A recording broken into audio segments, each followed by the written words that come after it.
نحمدہ ونصلی علی رسولہ الکریم، اما بعد فاعوذ باللہ من الشیطان الرجیم، بسم اللہ الرحمن الرحیم۔ ان اللہ وملائکتہ یصلون علی النبی یا ایہا الذین آمنوا صلوا علیہ وسلموا تسلیما۔ اللہم صلی علی سیدنا محمد وعلی آلہ وصحبہ وبارک وسلم وصلی علیہ۔ پچھلے ہفتے حضرت ایوب علیہ السلام کے بارے میں بیان کیا گیا تھا۔ آج انشاءاللہ تعالی اسی میں سے کچھ اور بیان کیا جائے گا، کیونکہ ایوب علیہ السلام جب بیماری کی حالت میں تھے تو بیان ہو چکا ہے کہ آپ کے دوست احباب، رشتہ دار، آپ کے قریبی تک سبھی نے آپ کو چھوڑ دیا تھا۔ حالت ہی کچھ ایسی تھی۔ ویسے بھی پریشانی میں، تنگ دستی میں ان چیزوں کی پہچان بھی ہوتی ہے۔ جو لوگ خوشحالی میں ساتھ ہوتے ہیں تو پتہ چلتا ہے جب پریشانیاں اور تنگ دستی آتی ہے۔ تو آپ کی بیوی جو حضرت یوسف علیہ السلام کے بیٹے ابراہیم کی اولاد میں سے تھی، ان کی بیٹی تھی، اس میں مختلف روایات ہیں، وہ ہمیشہ آپ کے ساتھ رہی، صبر و شکر کیا، مشکلات برداشت کی۔ تربیت بھی ایک اللہ کے نبی کے گھرانے میں ہوئی تھی، ایسی تربیت بھی تھی، تو ہر طرح کی مشکلیں برداشت کی۔ آپ کو کھانا کھلاتی، آپ کی دیکھ بھال کرتی، لوگوں کے گھروں میں جا کر کام کرتی۔ تو کسی وجہ سے جب ایوب علیہ السلام نے کوئی ایسا مسئلہ آ گیا کہ غصے میں آ کر ان سے کہہ دیا کہ اگر جب اللہ سبحانہ و تعالیٰ نے مجھے صحت و سلامتی عطا کی تو میں تجھے سزا کے طور پر 100 کوڑے ماروں گا۔ تھی وہ بڑی صابرہ، اللہ کی نیک بندی بھی تھی۔ جب اللہ سبحانہ و تعالیٰ نے حضرت ایوب علیہ السلام کو صحت عطا کی، اب انہوں نے قسم کھائی تھی اس وقت، قسم کو تو پورا کرنا بھی تھا۔ تو پھر اللہ سبحانہ و تعالیٰ نے حضرت ایوب علیہ السلام کو وحی کی، ایک حیلہ بتایا ان کو کہ یہ کیسے ممکن ہے کہ اللہ کا نیک بندہ بھی ہو، کوئی ایسا کام بھی نہ کیا ہو تو پھر اس کو سزا بھی ملے۔ تو اللہ سبحانہ و تعالیٰ نے ایوب علیہ السلام سے کہا کہ آپ یہ کام کریں، کھجور کے 100 تینکے لیں، ان تینکوں کو اکٹھا کر کے ایک جھاڑو بنا لیں۔ جھاڑو بنانے کے بعد اپنی بیوی کو ماریں، آرام کے ساتھ ان کو ماریں تاکہ وہ سارے کے سارے تیلے ان کے جسم پر لگیں، تو آپ کی قسم پوری ہو جائے گی۔ اس پر بے شمار علماء نے کتابیں لکھی۔ اسی سے آگے ہیلے جو علماء نے بیان کیا، طریقہ کار، تو وہ چیز تھی جو اللہ سبحانہ و تعالیٰ نے ایوب علیہ السلام کو بتائی۔ تو پھر آگے علماء نے مختلف کتابیں لکھی، مختلف طریقے بتائے، تو پھر اس طریقے سے انہوں نے اپنے قسم پوری کی۔ پھر اللہ سبحانہ و تعالیٰ نے ان کو واپس ان کی جوانی لوٹا دی۔ جوانی لوٹانے کے بعد وہ مال و دولت واپس لوٹایا۔ تو جب ایوب علیہ السلام کا آخری وقت ہوا، جس طرح انبیاء وصیت کرتے آتے تھے اپنے اولادوں کو، کسی کو جانشین بناتے تھے، کہتے ہیں کہ بیماری کے بعد اللہ سبحانہ و تعالیٰ نے آپ کو مال و دولت میں بھی بہت زیادہ اضافہ کیا، آپ کے مال و دولت میں اولاد بھی دی، 27 کے قریب آپ کے بیٹے و بیٹیاں ہوئے اس کے بعد۔ تو ان میں سے ایک جن کا نام بشر تھا، حضرت ایوب علیہ السلام نے ان کو وصیت کی، ان کو اپنا جانشین بنایا، جانشین بنایا، جو ان کو وصیتیں کی، جو نصیحتیں کی، ان کا جو ایوب علیہ السلام کے پاس اللہ سبحانہ و تعالیٰ نے بے شمار مال و دولت دیا ہوا تھا، تو جب ان کو اپنا جانشین بنایا تو انہوں نے بھی اپنے والد کے راستے پر چلتے ہوئے اللہ کے راستے میں وہ مال لوٹایا، غریبوں کی خدمت کی، جہاں پر کوئی کسی کو مشکل پیش آتی، مشکلات ہوتی تو آپ اس کی مشکل دور کرتے۔ تو ایوب علیہ السلام کی شریعت میں تھا کہ آپ لوگوں کے درمیان صلح صفائی کروائیں۔ تو ایک اور چیز بھی اس قوم کے بارے میں جس کے بارے میں ہے کہ ایوب علیہ السلام جب اللہ سبحانہ و تعالیٰ نے حکم دیا تھا کہ آپ اپنا پاؤں زمین پر ماریں، تو وہ جو کنواں نکلا اس کے بارے میں مشہور ہے کہ وہ آج جو ترکی ہے، اب اس کا نام بھی چینج ہو گیا، اب اس کو ترکیہ کہتے ہیں، اس کے شہر انقرہ میں موجود ہے۔ واللہ عالم کہ لوگ وہاں پر جاتے ہیں، آج بھی وہ کنواں موجود ہے، ایک غار کے اندر موجود ہے۔ تو جب ایوب علیہ السلام نے اپنے بیٹے کو جانشین بنا دیا تو آپ غریبوں کی خدمت کرتے ویسے جیسے آپ کے والد کرتے تھے۔ تو ان کا نام بشیر بھی ان کو کہتے ہیں، بشیر بن ایوب، اور بشر بھی کہتے ہیں۔ اللہ سبحانہ و تعالیٰ نے ان کا جو ذکر کیا وہ قرآن میں 2 جگہ پر کیا گیا ہے۔ ذوالکفل جو نبی ہیں، اللہ کے نبی ہیں، وہ حضرت ایوب علیہ السلام کے ہی بیٹے وہ بشر ہے یا بشیر جن کا نام ہے۔ تو ان کا لقب ذوالکفل ہوا کہ لوگوں کی وہ کفالت کیا کرتے تھے۔ جہاں پر کوئی غریب ہوتا، کوئی پریشان ہوتا، کسی قسم کا کوئی مسئلہ ہوتا، تو اللہ سبحانہ و تعالیٰ نے آپ کو بے شمار دولت دی ہوئی تھی، تو آپ لوگوں کی خدمت کرتے، اس وجہ سے وہ آپ کا لقب پڑا۔ تو ایک روایت میں ہے کہ آپ نے 70 کے قریب انبیاء کی بھی کفالت کی، اور ایک دوسری روایت ہے جس کے میں آپ نے تقریباً 100 کے قریب انبیاء کی کفالت کی۔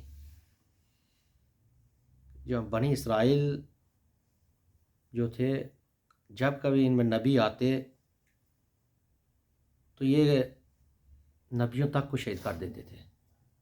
انہوں نے بے شمار نبیوں کو شہید کیا، ان کی تعلیمات پر تو عمل کم کرتے لیکن ان کے خلاف زیادہ ہو جاتے۔ تو آپ مال و دولت کے حوالے سے کافی مالدار تھے، تو جہاں پر بھی ضرورت پڑتی اپنا مال خرچ کرتے۔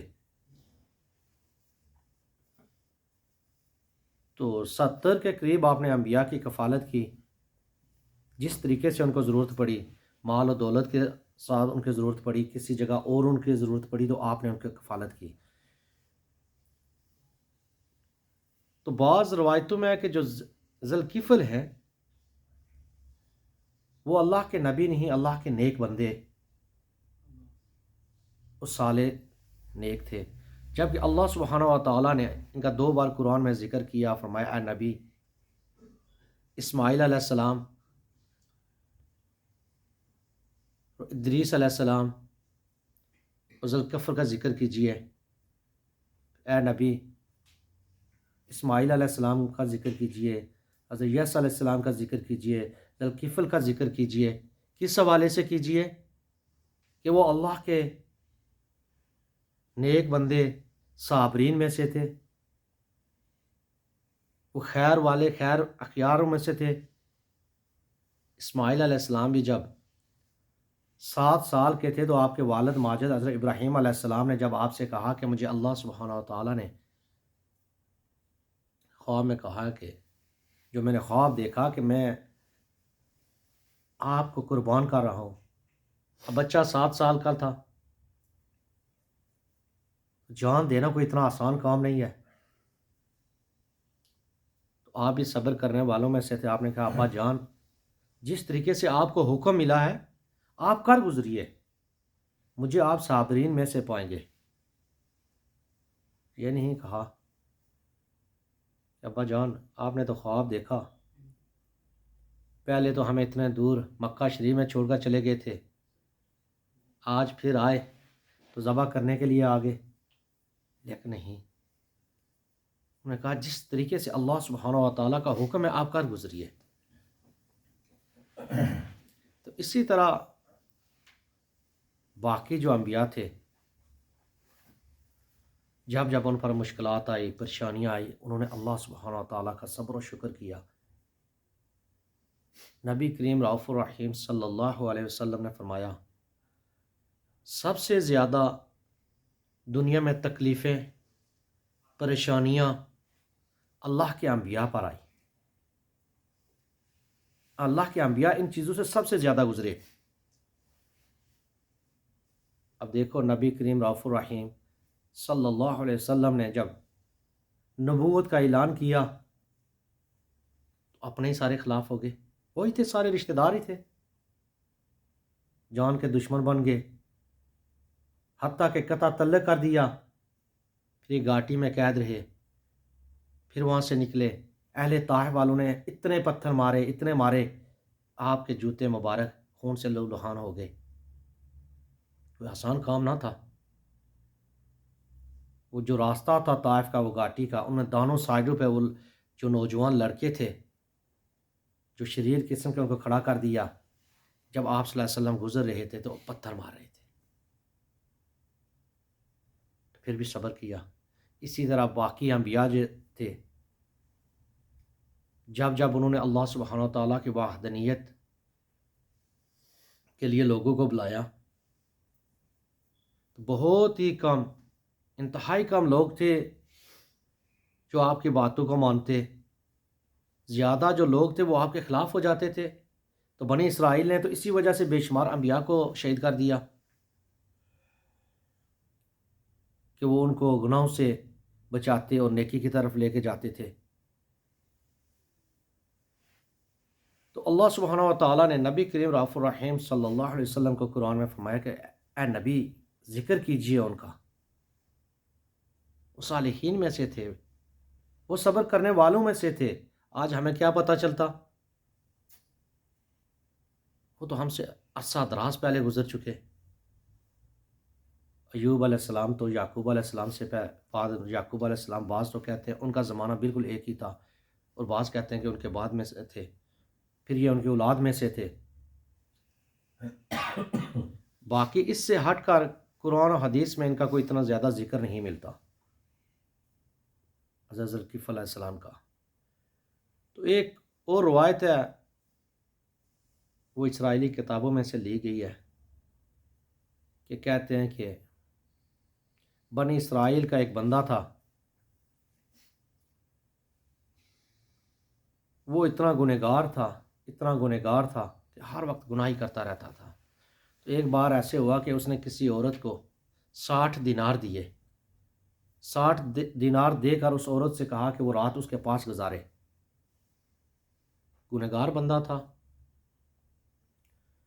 تو وہ عورت مجبور تھی، اس کے بچے تھے، انتہائی مجبوری کی حالت میں اس نے اس کی بات مان لی۔ جب بات مانی، رات کا وقت ہوا، تو جب وہ بندہ اس کے پاس گیا تو وہ عورت رونے لگی۔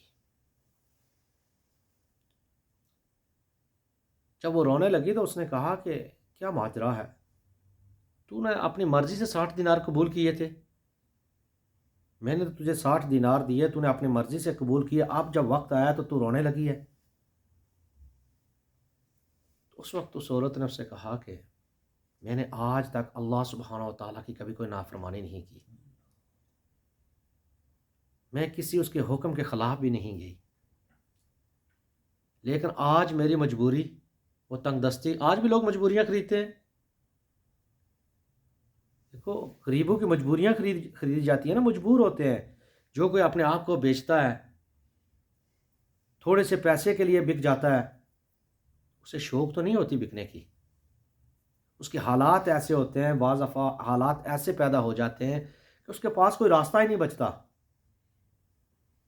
تو اپنے آپ کو پھر بیچ دیتا ہے، کہتا ہے چلو میری جان تو جاتی ہے، جانے دو، مجھے تو تکلیف پہنچتی ہے، پہنچنے دو، اتنا تو ہوگا، میرے پیچھے والے تو آسانی کے ساتھ اپنی زندگی گزار سکیں گے۔ تو یہی حالت اس عورت نے جب بیان کی کہ مجھے کوئی شوق نہیں تھا، میری وہ مجبوری تھی، میرے بچے تھے جو بھوکے پیاسے تھے، مجھے دیکھا نہ گیا، کام نہیں مل رہا تھا، باقی چیزیں ایسی تھی، حالات ایسے پیدا ہو گئے، اس لیے جا کر میں نے تیری یہ آفر قبول کر لی۔ تو جب اس نے اپنا وہ واقعہ بیان کیا تو کہتے ہیں اس بندے نے کیا کیا کہ اس نے کہا کہ ٹھیک ہے یہ دینار بھی تو ہی رکھ لے. اس نے توبہ کر دی. اس نے کہا کہ دیکھو ساری عمر اس کی گناہوں میں گزری. اس نے توبہ کی کہ آج کے بعد میں کوئی ایسا گناہ کا کام نہیں کروں گا جو اللہ سبحانہ و تعالیٰ کے احکامات کے خلاف ہو. تو دروازے سے نکل گیا. تو پھر اسی رات اس کی موت ہو گئی. تو اس کا کفل نام بتایا جاتا ہے. جس طریقے سے تاریخ کی کتابوں میں آتا ہے اس کو کفل کہتے ہیں. ذل کفل نہیں ہے وہ کفل اس کا نام ہے. بنی اسرائیل میں سے تھا. وہ ایک گنہگار بندہ تھا. پھر اس نے توبہ کی تو اللہ سبحانہ و تعالیٰ نے اس کی توبہ قبول کی. تو وہ اسی رات کو جب مر گیا تو اس کے دروازے پر صبح لوگوں نے دیکھا کہ اس کے دروازے پہ لکھا تھا کہ اللہ سبحانہ و تعالیٰ نے کفر کو معاف فرما دیا. تو کہتے ہیں تاریخ میں جس طریقے سے ضروری نہیں ہوتا کہ جو تاریخ کی کتابوں میں چیزیں لکھی جا رہی ہوں وہ ساری کی ساری درست ہوں. تو یہ بھی ضروری نہیں کہ وہ ساری کی ساری غلط بھی ہوں. جو چیز قرآن اور حدیث سے ثابت ہے اس کے سچ ہونے میں کوئی شک والی بات ہی نہیں ہے. تو بعض کہتے ہیں کہ یہ کفل جو تھا وہ تھے. حالانکہ اس کا نام کفل ہے. یہ ذل کفل ہے اللہ کے نبی. تو ان کے بارے میں آتا ہے کہ یہ اللہ کی عبادت میں ہر روز 100 نفل پر 24 گھنٹوں میں 100 نفل ادا کرتے. عبادت و ریاضت میں لگے رہتے. تو یہ موجودہ شام جو ہے سیریا جس کو کہتے ہیں یہاں پر دمشق میں اس وقت یہ دمشق میں تھے. کیونکہ زیادہ تر جو اللہ کے نبی آئے یہ اسی دنیا کا جو حصہ ہے یہ شام تھا، فلسطین تھا، لبنان تھا، یا اردن کے یہ جو علاقے ہیں یہ سارے وہاں پر یہ اللہ کے نبی زیادہ تر نبی اسی ان علاقوں میں آئے. تو بعض دفعہ تو 2 نبی اکٹھے ہوتے تھے. بعض دفعہ 3 اللہ کے نبی اکٹھے لوگوں کی اصلاح کے لیے آتے تھے. تو بعض لوگوں نے یہاں تک کہا کہ ذوالکفل جو ہے یہ بدھ مت کے ماننے والوں کا جو یہ بدھا جس کو کہتے ہیں یہ وہی ہے. حالانکہ یہ چیز نہیں. آگے تاریخ لکھنے والوں نے ایسی کہانیاں پیش کر دی، ایسی چیزیں بیان کر دی. تو جو قرآن سے ثابت ہے وہ یہی ہے کہ یہ اللہ کے صالحین میں سے نبیوں کے ساتھ ان کا ذکر آیا ہے. اسماعیل علیہ السلام کے ساتھ آیا ہے. اس سے زیادہ تو کچھ معلومات نہیں یا بندہ کہہ سکے کہ حدیث شریف سے یہ نبی کریم صلی اللہ علیہ وسلم نے جو بیان کیا کہ یہ حدیث یہ ہے کہ کفل کے بارے میں. لیکن بس اتنا ہی کہ وہ صالحین میں سے تھے، اللہ کے نیک بندے، صبر کرنے والوں میں سے. تو ایوب علیہ السلام کی اولاد میں سے تھے. اور ایوب علیہ السلام نے انہی کو اپنا جانشین بنایا. تو ان کا مزار بھی آج بھی موجود ہے. دمشق میں موجود ہے آج بھی مزار. لوگ جاتے ہیں وہاں زیارت کے لیے. اب حالات بھی اتنے اچھے نہیں رہے کہ وہاں پر جا کر کوئی زیارت کرے، لیکن وہاں پر موجود ہے ایک پہاڑ کے ساتھ. تو ان کی عمر کے بارے میں مختلف فگرز ہیں جو لوگوں نے بیان کی ہے کہ ان کی عمر اتنی تھی. واللہ عالم، اللہ بہتر جانتا ہے. کس نے کہا کہ 73 سال ان کی عمر تھی، کس نے کچھ زیادہ لکھی ہے.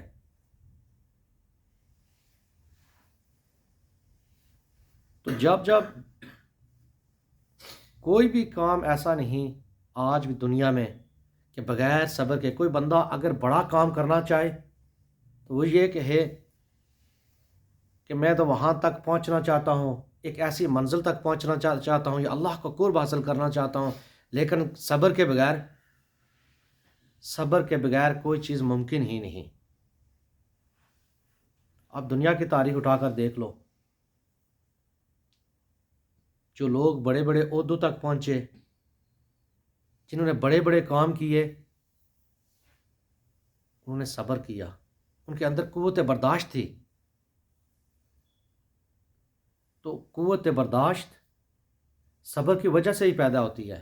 آج تو ہم یہ ہیں کہ اگر کوئی بات کرتا ہے تو ہم کہتے ہیں بھائی جب تک جواب اس کو دے نہ لیں ہمیں سکون نہیں ملتا. اگر کوئی بڑا بات کرنا چاہے تو چھوٹے کو سکون ہی نہیں ملتا کہ بڑے کو جواب نہ دے لے. تو انشاءاللہ تعالی میں اسی پر ختم کروں گا. اگر زندگی رہی تو پھر انشاءاللہ ہم آگے تذکرہ کریں گے.